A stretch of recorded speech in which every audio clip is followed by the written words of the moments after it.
This week has been a historic week in the UK theme park industry, as it has seen the opening of Hyperia, which has broken the record as the UK's tallest roller coaster, and the 30th anniversary of the big one at Blackpool Pleasure Beach, which still remains the UK's tallest operating roller coaster because, well, Hyperia kind of broke. Nevertheless, it is inevitable that Hyperia will reopen imminently once all technical faults are resolved and it's safe to operate again, meaning that the big one will lose its title for good.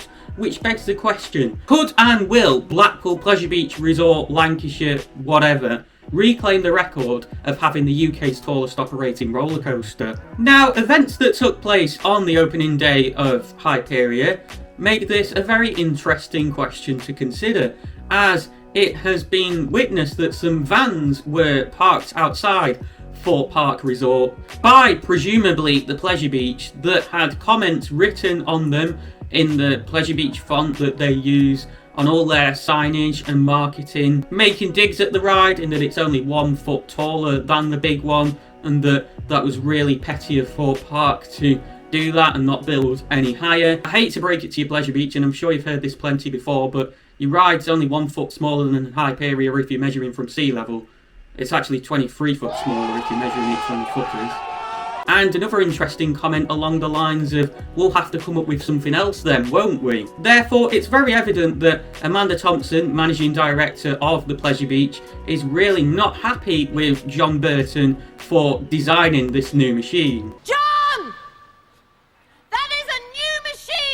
And is seemingly not afraid to challenge him to a fight. As I'm sure many of you are aware, on the opening day of the Pleasure Beach for 2024, Amanda Thompson put out a tweet confirming that the Grand Prix is closed forever at the resort, as they are planning a new attraction and will therefore be removed in the near future to make space for that. Now, any attraction on a similar or greater scale than Hyperia is inevitably going to require a reasonable amount of space to construct, and that is something that the Pleasure Beach really lack, especially in the area where the new attraction is planned if they do not remove Avalanche, which is located next door to it. Now, Amanda Thompson did not mention anything regarding the removal of Avalanche in her tweet about the Grand Prix, therefore we can assume that it is here to stay. This therefore rules out this new attraction being essentially another Hyperia, a Mack Rides hypercoaster, and therefore also the potential for Thorpe Park to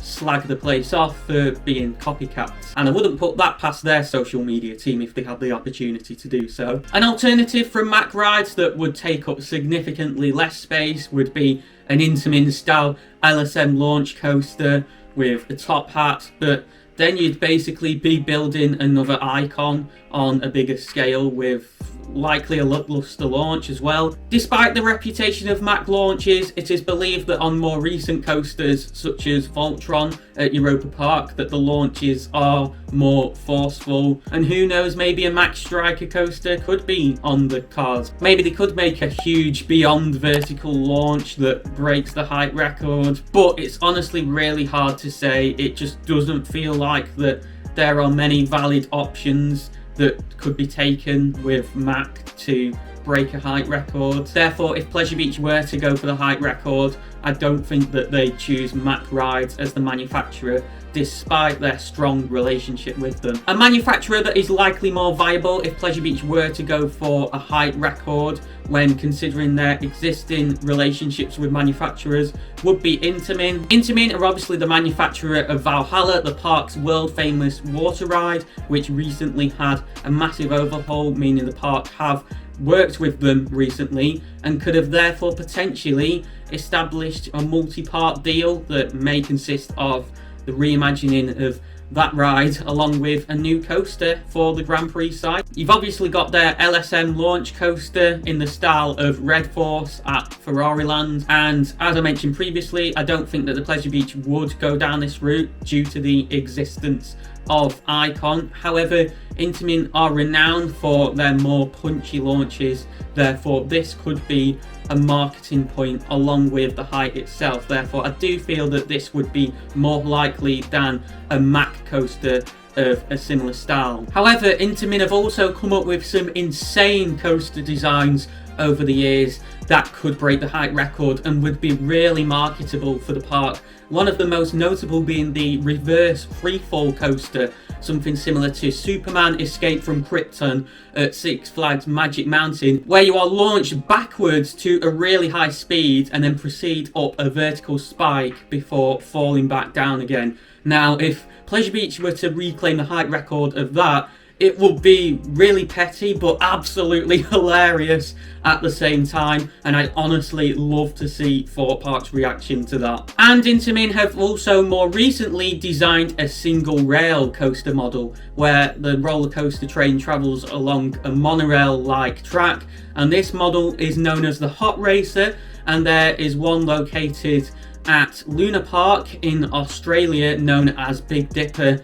It's a relatively small ride, but could this be built on a large scale? Not to mention that the small track size would also suit itself well to a small footprint, being able to interleave with existing rides and attractions. And personally, I think something like this would be perfect for the Pleasure Beach. A final option that others have speculated that could be used to beat the height record is that of a Vekoma tilt coaster. Now, the prototype of this model was due to be installed at Energylandia in Poland. Now, due to financial reasons, I believe, the park have actually cancelled this project, meaning that this coaster will never be built.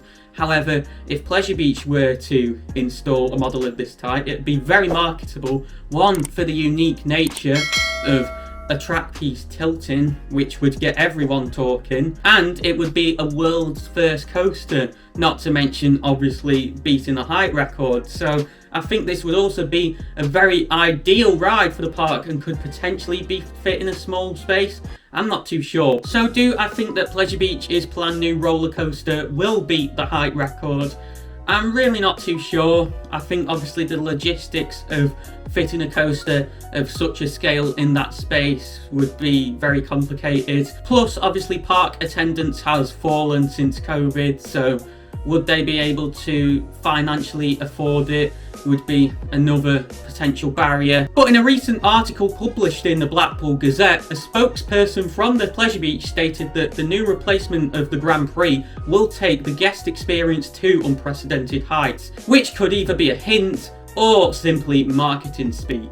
I talked about this in a vlog I filmed at the park's most recent Twilight Thrills event last Saturday. However, I'm not going to be publishing that on the channel because due to the nature of the group we were with, it was really hard to film because I kept getting interrupted all the time and it was just a chaotic day and not that great. And they went on South Pier after park close and all sorts. I mean, check out Theme Park Mad Josh's vlogs, what a legend, if you want to see that. And you'll see that I wasn't there for the pier. Honestly, it was just absolute chaos, but I'm not going to get into it anymore. But the park are holding a closing ceremony for the Grand Prix in which they are literally refurbishing the ride for one night only so people can have one last ride on it. But I imagine that's when we'll hear about the new attraction. Friday the 7th of June at 6 PM is when they're holding this event. What a daft time to do so. And I really hope they do announce the new attraction there to make the £50 price tag that people have paid for this worth it. Just to see some grid girls and drink alcohol and have a ride on the Grand Prix. Ridiculous. A final means by which the park could take back the height record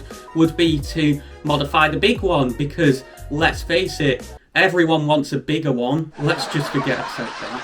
Over the past 5 closed seasons, Pleasure Beach have been bringing in a company known as Tazaka to retrack the big one to help prolong its lifespan and provide a smoother ride experience for riders. However, rumours have emerged that this year Tazaka will not be being brought in to replace any more track on the big one, despite some sections of the ride still requiring work, which has sparked speculation regarding what the future could hold for this ride. Now, in recent years, a company known as Rocky Mountain Construction, or RMC for short, have worked to breathe new life into older wooden roller coasters, increasing both their height and replacing wooden track with steel track and altering the layout and profiling of the ride to provide a more exhilarating and exciting ride experience. Is there the possibility that RMC could perform similar treatment on a steel coaster such as the big one?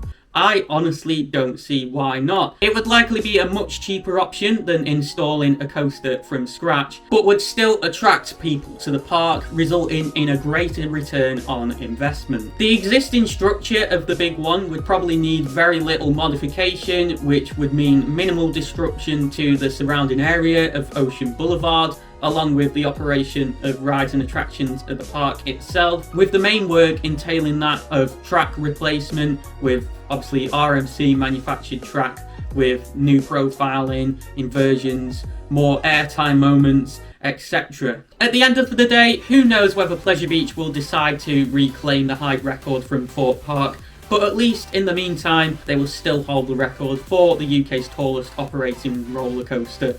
But I do wish Thorpe Park all the best in getting Hyperia back open. It seemed like they had a very successful and well organised opening day, which is why you should go and check out this video on the right side of your screen, where I discuss everything you need to know accessibility wise before you ride Hyperia. But before you do so, for more things theme park related in the UK and beyond, make sure you click the icon in the centre of your screen to subscribe.